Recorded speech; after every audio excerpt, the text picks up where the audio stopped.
오늘은 하나님의 룰을 가지라 라는 제목으로 하나님 말씀 전하겠습니다. 여기 룰이라는 단어가 나오는데요. 여러분 그 뜻이 무슨 뜻이 있을까요? 규칙, 규정, 법칙 이런 뜻이 있습니다.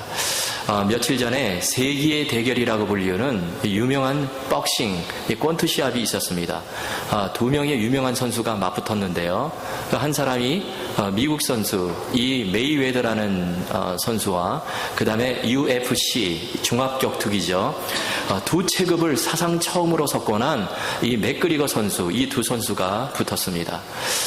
그런데 참 사람들의 많은 관심의 대상이었습니다. 누가 이길 것인가.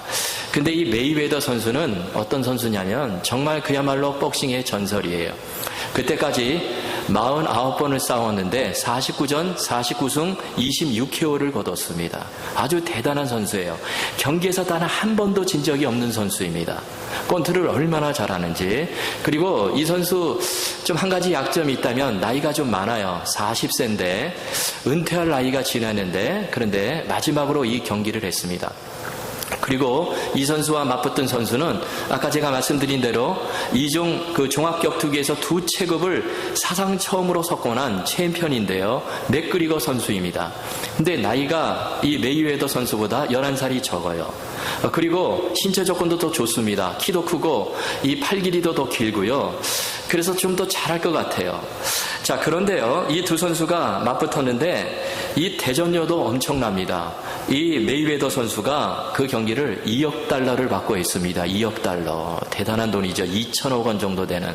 그리고 맥그리거 선수는 한 1억 달러를 받고 둘이 붙게 되었어요.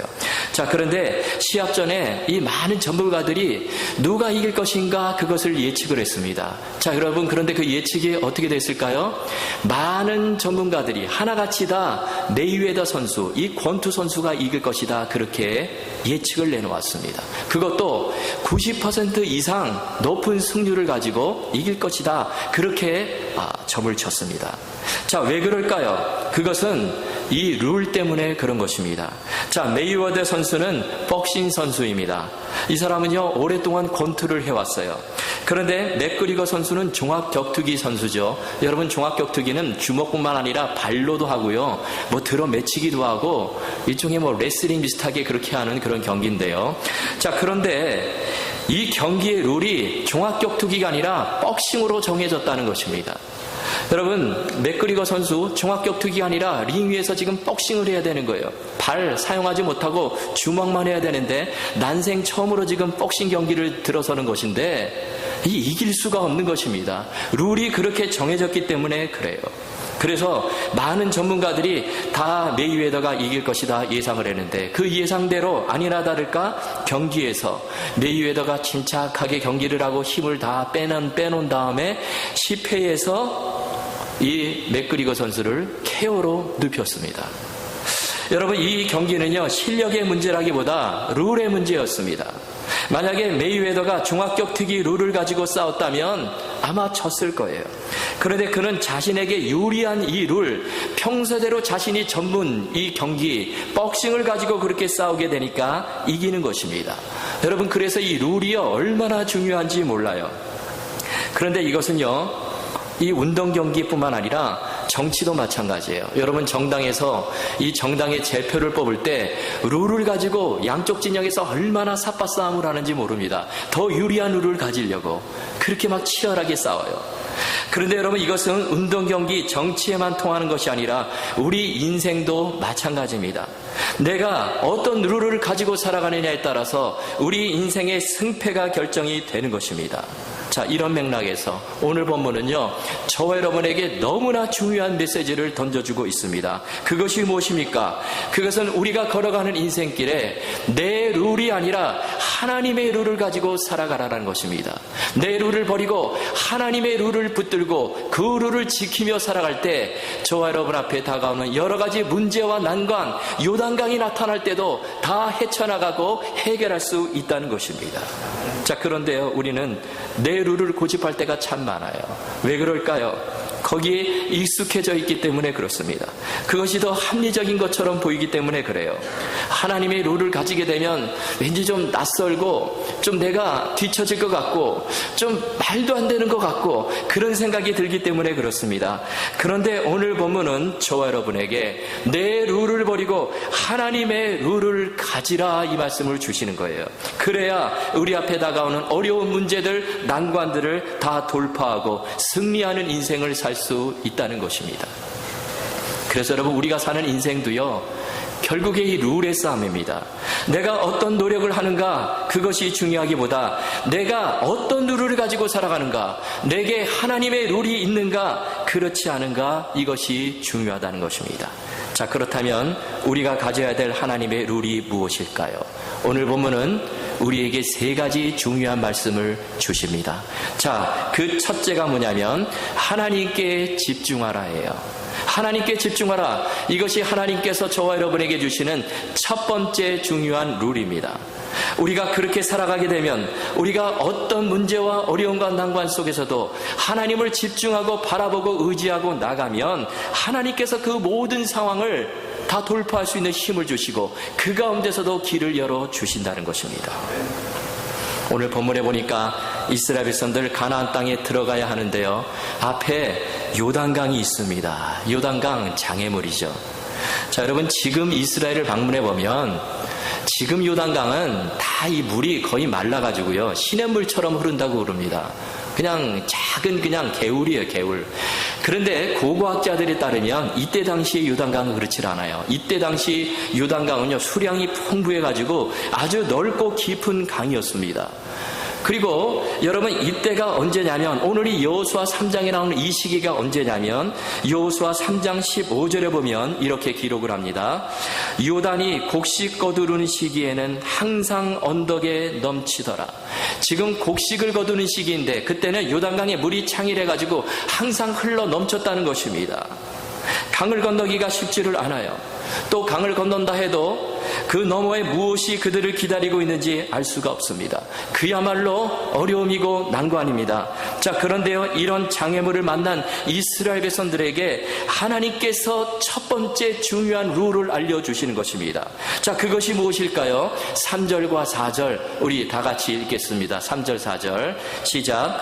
백성에게 명령하여 이르되 너희는 레위 사람 제사장들이 너희 하나님 여호와의 언약궤에 맨 것을 보거든 너희가 있는 곳을 떠나 그 뒤를 따르라. 그러나 너희와 그 사이 거리가 2000규빗집 되게 하고 그것에 가까이 하지는 말라. 그리하면 너희가 행할 길을 알리니 너희가 이전에 이 길을 지나보지 못하였음이라 하니라. 아멘. 여러분, 무슨 말씀일까요?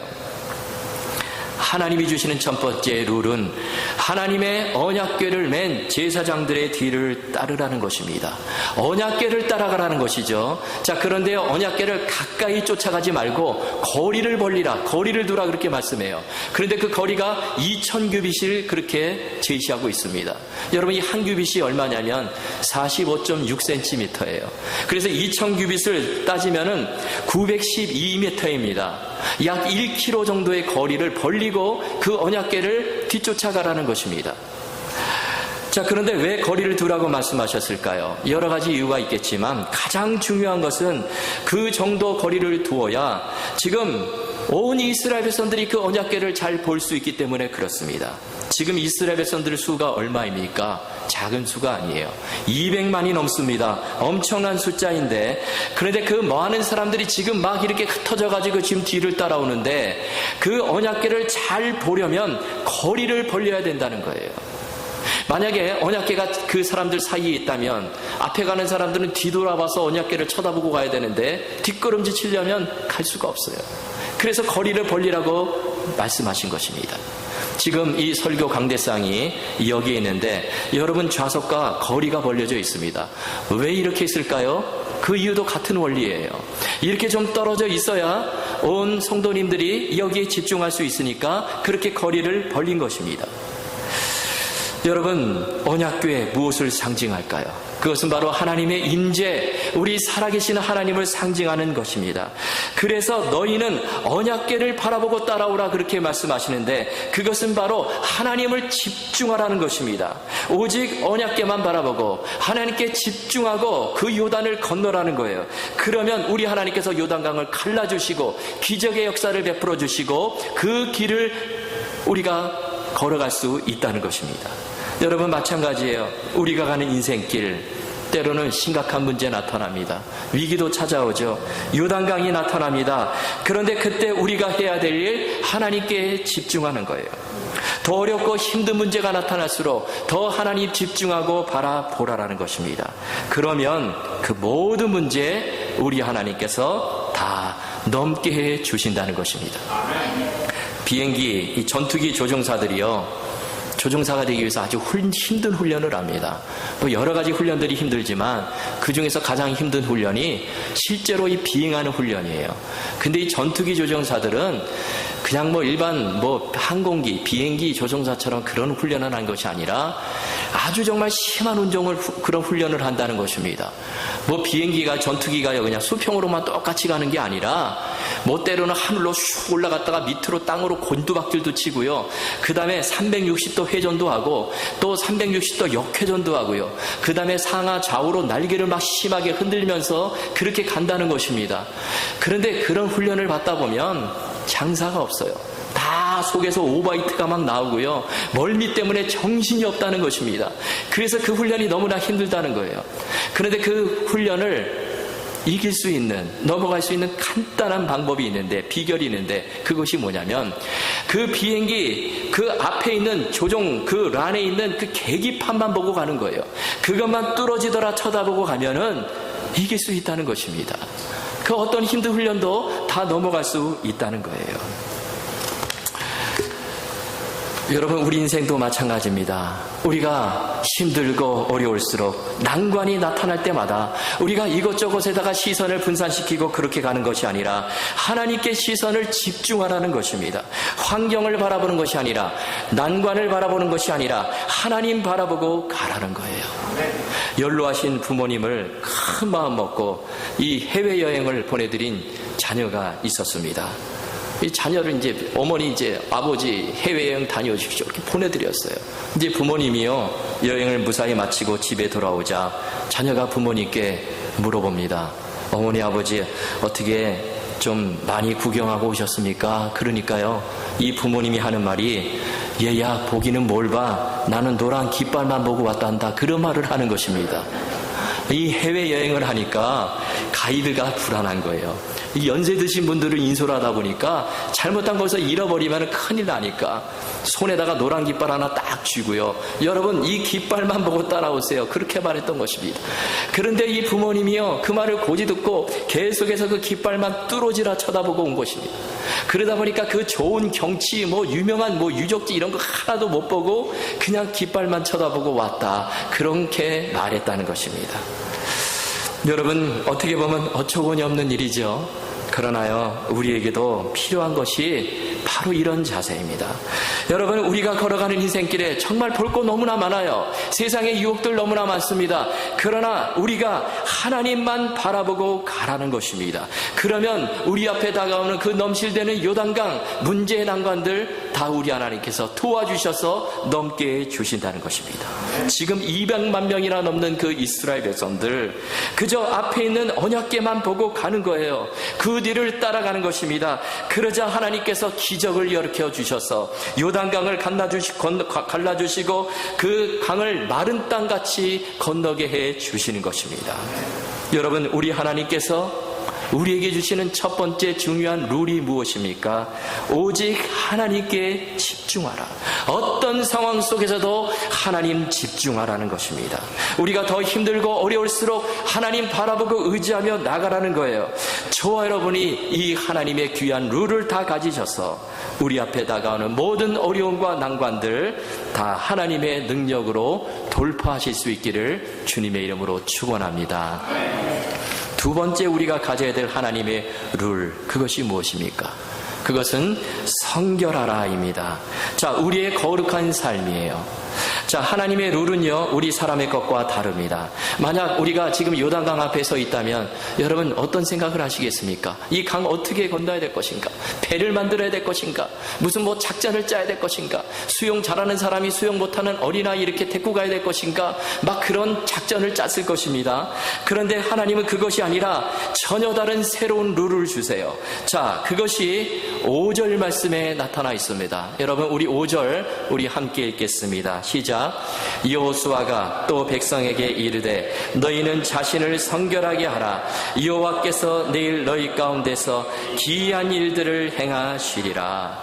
너희는 성결하라. 이것이 바로 하나님의 룰이에요.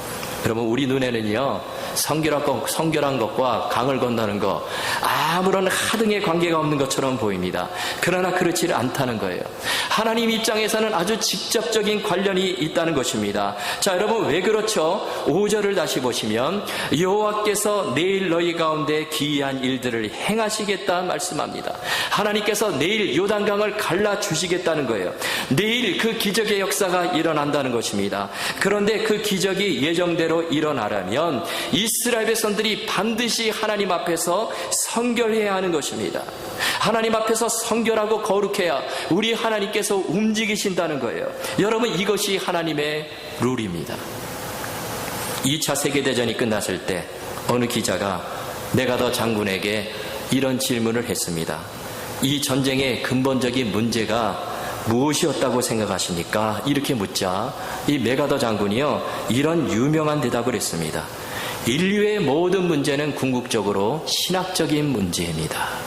인류가 고통당하고 어려움을 당할 때 우리는 생각하기를 무슨 정치적인 문제, 경제적인 문제, 사회적인 문제 때문에 그런 일들이 일어난다 생각하는데 아닙니다. 근본적인 문제는 바로 신학적인 문제이고 그리고 우리 마음의 문제입니다. 그런 말을 했다는 거예요. 그러면서 중요한 말을 덧붙입니다. 전쟁의 근본 원인은 바로 죄입니다. 우리가 다시는 전쟁을 겪지 않으려면 사람들이 하나님 앞에서 거룩해야 됩니다. 이 말을 했다는 것입니다.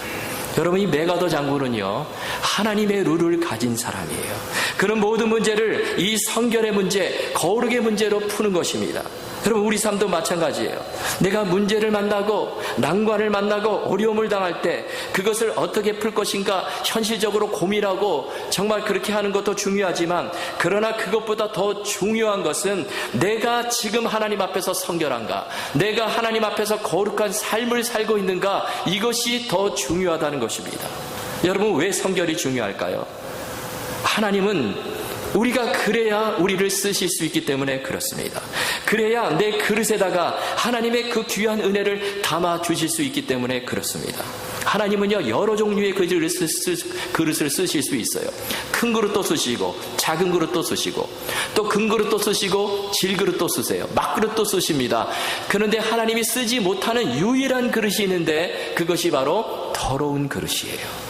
그릇 안에 오물이 묻어있고 먼지가 수북하게 쌓여있으면 쓰지를 못합니다. 우리도 그렇죠. 우리도 그런 그릇 사용할 수가 없어요. 여러분, 우리가 삶의 문제를 만나고 난관을 만날 때 보다 근본적인 문제를 생각해야 되는데 내가 하나님 앞에서 성결한가, 이것을 생각하는 것입니다. 창세기에 보면요, 야곱의 가족이 큰 어려움에 직면을 합니다. 야곱의 딸 디나가 이제 세겜성에서 그 세겜성 추장에게 강간을 당해버려요. 그러자 야곱의 두 아들 시므온과 레위가요, 너무 분노해가지고 기습공격을 해서 칼을 차고 들어가서 그냥 하룻밤 사이에 그 세겜성에 사는 모든 남자들을 다 도륙을 해버렸어요. 그러자 어떤 일이 벌어집니까? 지금요, 그 소문이 가나안 지방에 쫙 퍼지게 되는 것입니다. 가나안 사람들이 복수의 칼을 갈아요. 저 야곱의 가족들 우리가 다 몰살시켜야 되겠다, 그렇게 준비하고 있습니다. 그러자 야곱이요, 큰일 났어요. 지금 두려움이 막 밀려옵니다. 그때 하나님께서 야곱에게 이 말씀을 주시죠. 너는 일어나 베델로 올라가라. 그러자 야곱이요 그 말씀을 듣고 어떻게 합니까? 창세기 35장 2절 말씀을 보십시오. 야곱이 이에 자기 집안 사람과 자기와 함께한 모든 자에게 이르되 너희 중에 있는 이방 신상들을 버리고 자신을 정결하게 하고 너희 의복을 바꾸어 입으라. 무슨 말씀입니까? 지금 야곱 다른 것을 한 것이 아니라 자신을 성결하게 하는 것입니다. 자기와 함께 모든 사람들을 다 거룩하게 하는 거예요. 야곱은 사람의 룰을 버리고 지금 하나님의 룰을 갖는 것입니다. 야곱이요 지금 어떤 문제 앞에서, 이 위기 앞에서 어떤 지금 전략을 짜고 지금 그러기보다 나 자신을 하나님 앞에서 거룩하게 하고 성결하게 했다는 것입니다. 모든 이방 신상들을 다 내어버리고 하나님 앞에 거룩한 제단을 쌓는 거예요.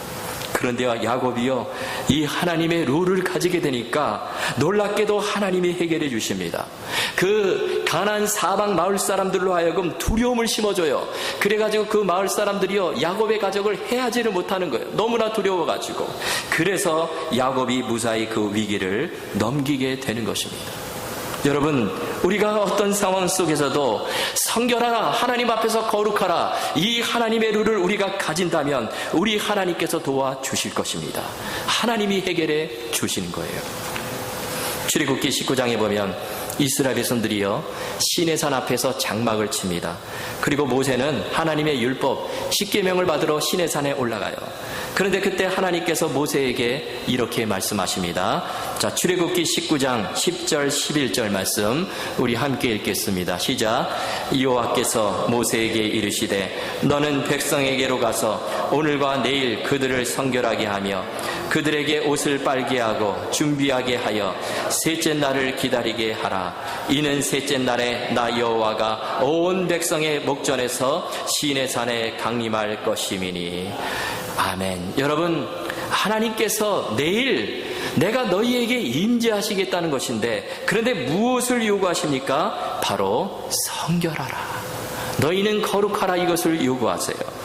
여러분, 하나님이 우리가 거룩할 때, 성결한 삶을 살아갈 때 우리 가운데 임재해 주십니다.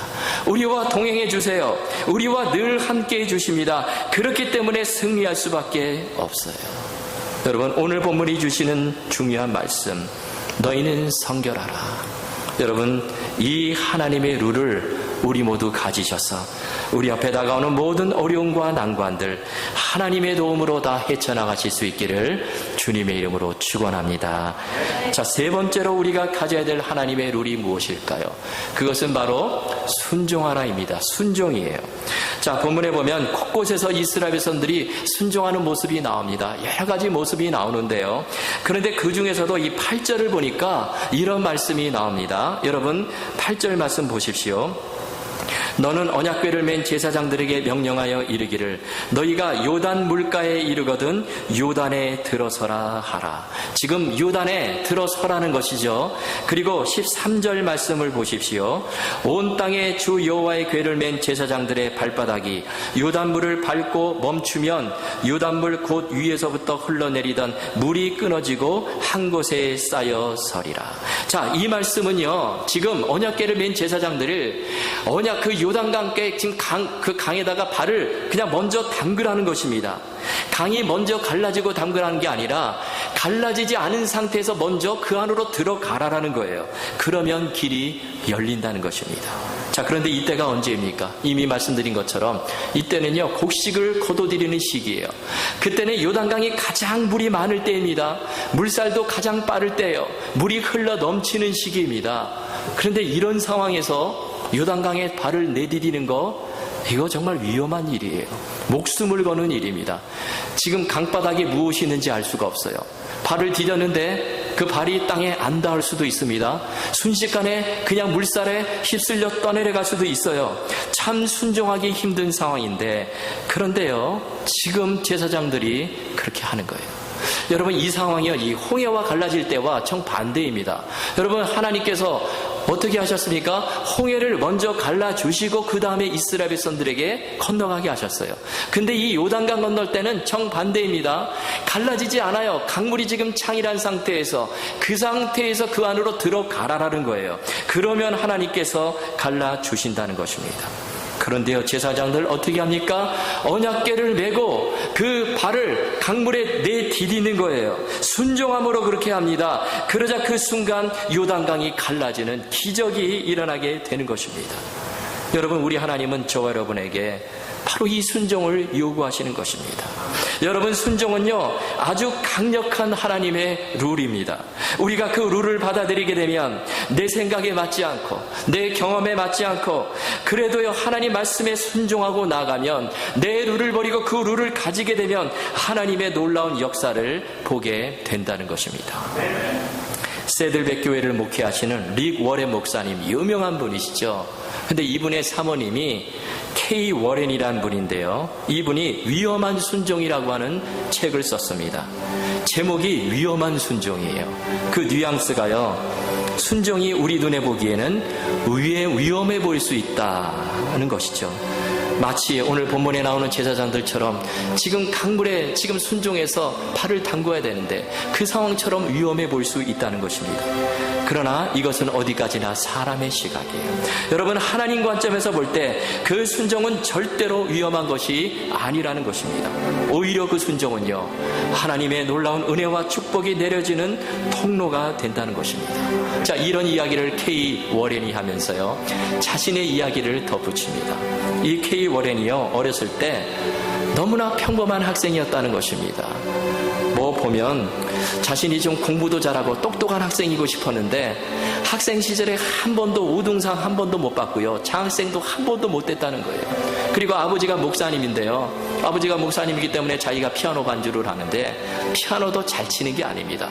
자기는 정말 피아니스트처럼 쫙 연주하고 싶은데 실력도 그냥 그만합니다. 잘 치는 게 아니에요. 또 자신의 외모를 보니까 자신의 외모도 너무나 평범해요. 누가 좀 이쁘다 이렇게 칭찬해 준 사람 한 사람도 없고요, 그렇다고 또 못생긴 것도 아닙니다. 그냥 실증이 나지 않을 만한 그런 얼굴을 갖고 있어요. 그런데 이 K 워렌이 결혼한 남자가 누구입니까? 릭 워렌 목사님이에요. 이 남편은요, 너무나 잘 나가는 거예요. 남편은 못하는 게 없습니다. 재주도 많고 무슨 일이든지 다 잘하는 팔방미인이에요. 남편은 세들백 교회 그 대형교회 목사님이고, 그가 쓴 책 목적이 이끄는 삶은요, 2천만 부가 넘게 팔렸습니다. 남편은 정말 슈퍼스타예요. 그래서 그 남편을 바라보고 살아가니까 자신이 너무나 초라해 보이는 거예요. 나는 너무나 못난 사람 같고 자격지심이 들어가지고 어느 날 하나님 앞에 불평을 해야 됩니다. 하나님, 정말 실수하셨어요. 왜 저를 이 정도밖에 안 되는 사람으로 만드셔가지고 저를 이렇게 고생하게 하나요? 제 남편에게 차라리 얼굴도 예쁘게 생기고 능력도 있고 재능도 있고 더 똑똑한 사모님을 허락해 주시지 왜 저같이 여러 가지 부족한 사람을 붙여주셨습니까? 저는 아무리 해도 안 되는 것 같습니다. 그러면서 울음을 터뜨렸다는 것입니다. 그런데 그때 라디오에서, 기독교 방송에서 데니벨 훌이라고 하는 가수가 부르는 이 평범한 사람들이라는 노래가 그때 마침 흘러나오는 거예요. 근데 그 가사가요, 어떤 내용이냐면 이런 내용입니다. 하나님은 평범하지만 자신의 모든 것을 하나님께 드리는 사람을 사용하신다. 그 가사가 들려오는 거예요. 그 순간 이 K 워렌이요, 너무나 감동을 받아가지고 그 자리에 무릎 꿇고 회개를 하게 되는 것입니다. 그래서 또 이런 기도를 드렸다는 것입니다. 하나님, 잘난 게 없다고 늘 불평하고 투정 부리는 저를 용서해 주십시오. 저를 만드신 하나님께 실수했다고 그렇게 비난을 했던 저를 용서해 주세요. 이제부터 저는 평범하게 만들어주신 그 하나님을 감사하며 제 자신을 하나님께 바치며 순종하며 살겠습니다. 언제 어디서든지 하나님 마음대로 저를 사용해 주십시오. 그런 기도를 올려드렸다는 것입니다. 그런데요, 이 사모님이 그 짧은 기도가요, 그녀가 쓴 이 책 제목처럼 자신의 일생을 하나님께 바치는 위험한 순종이 되었다는 것입니다. 그런데 그 순종은요, 정말 사람의 시각처럼 그런 위험한 순종이 아니라 정말 하나님께서 쓰시는 하나님의 축복의 통로가 되는 아름다운 순종이 된 것입니다. 그 뒤로 이 K 워렌 사모님이요, 변화가 돼요. 그래서 아프리카에서 에이즈로 고생하는 그 환자들을 돌보는 사역을 30년 이상이나 합니다. 그리고 이러한 그녀의 삶을 보면서 많은 사람들이 감동을 하고 존경하기 시작했습니다. 하나님께서 K-워렌의 그 위험한 순종을 받으시고 놀랍게 사용해 주셨습니다. 여러분, 우리가 인생길 걸어가면서 내 룰이 아니라 하나님의 룰을 가질 때 우리가 주 안에서 복된 삶을 살 수 있습니다. 꼭 기억하십시오. 우리가 하나님의 룰을 취할 때 내 앞을 가로막고 있는 장애물 요단강 건널 수 있습니다. 그 룰이 무엇입니까? 하나님께 집중하라. 너희는 성결하라. 그리고 하나님 앞에서 순종하라. 저와 여러분 모두가 이 하나님의 룰을 반드시 가지셔서 우리가 걸어가는 인생길에 하나님이 주시는 승리와 귀한 축복 다 받아 누리실 수 있기를 주님의 이름으로 축원합니다.